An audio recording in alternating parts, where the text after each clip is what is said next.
Como eu vim de uma família que, diferente um pouquinho de ti, claro que não com menos amor, tenho certeza disso, mas muito disfuncional.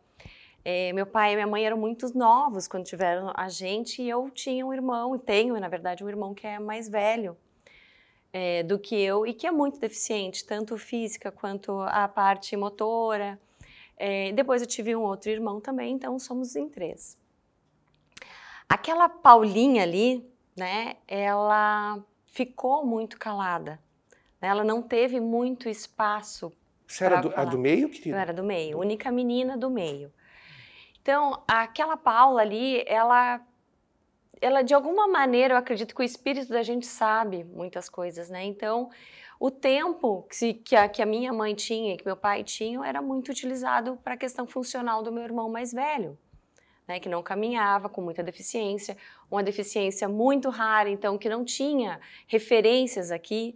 Então, eles foram desbravando muito tudo sobre isso, de uma maneira muito bonita, né? Mas aquela menina que nasceu depois ali se sentia, né? Não quero dizer que eu estava de cantinho, alguma coisa assim, mas era como eu me sentia. Mais ou menos aos 3 anos de idade, eu percebi que eu comecei a fazer movimentos no meu corpo para ser vista. E eu desmaiava, eu ficava brava e desmaiava. E aí a mãe me levou no médico e me deram um remedinho, que na época se chamava um remédio super... Todo mundo falava, né, que era o Gardenal, só que era uma potência para uma criança de 3 anos. Então me medicavam e eu ficava quietinha. É claro que a minha mãe e meu pai não tinham essa ideia, né, do remédio, fazia mal, o médico pediu, aqui ela não vai mais desmaiar, ela tá ali. E eu me mantive e cresci muito quieta, com muito medo das pessoas, com muito medo de me relacionar. Eu, na hora da chamada, na hora de falar o presente, estou aqui, eu já ficava vermelha, eu já tremia, se tinha uma apresentação, eu não ia, passava mal. E eu comecei a ficar sempre muito retraída, né? Tinha uma raiva, obviamente, dentro de mim, assim, eu sentia, sabe, que às vezes eu explodia uma rebeldia desproporcional a algumas situações. E essa Paula cresceu, querendo ser amada, querendo ser vista, mas no cantinho dela. Aí o pai dela era do meio jurídico, ela disse, bom, vou seguir os passos do meu pai. Fiz direito, entrei no Tribunal de Justiça. Eu gostava e gosto até do direito, sabe? Hoje eu vejo que a comunicação não violenta que fala sobre a resolução dos conflitos também vai muito ao encontro, né? Assim como também os mediadores, né, que trabalham no judiciário também fazem esse meio de campo. Então eu vejo que tem tudo muito a ver.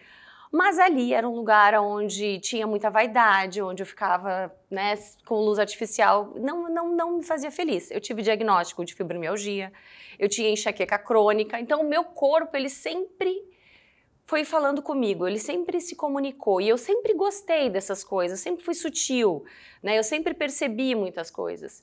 E aí o meu desembargador estava se aposentando e eu digo, bom, então não é isso para mim, e fui empreender. E lá, Paula, foi se empreender e montei um salão de beleza. Eu digo, bom, aqui é um universo que eu gosto de tudo isso, mas não sabia nada de administração. Então, ali foi um caos total, mas ao mesmo tempo, o que eu amava receber minhas clientes, eu sabia as histórias, elas vinham me contar, aquilo me preenchia. Salão de beleza tem essa coisa gostosa de interação, né? Tem, ao mesmo tempo que tem essas fofoquinhas, mas elas diziam, ai, Paula, eu queria vir aqui, eu vim falar contigo. Eu digo, nossa, que coisa gostosa isso, sabe? Como é gostoso essa troca. Uma fofoquinha com amor é luz, né? E tá tudo bem, né? Se for pra gente rir, brincar, e tá tudo certo.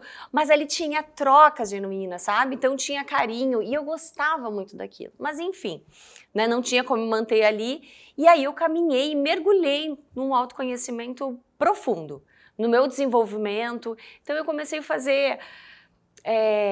sou instrutora de yoga, psicologia corporal, e aí entrei na questão de meditação e comecei a mergulhar nesse universo.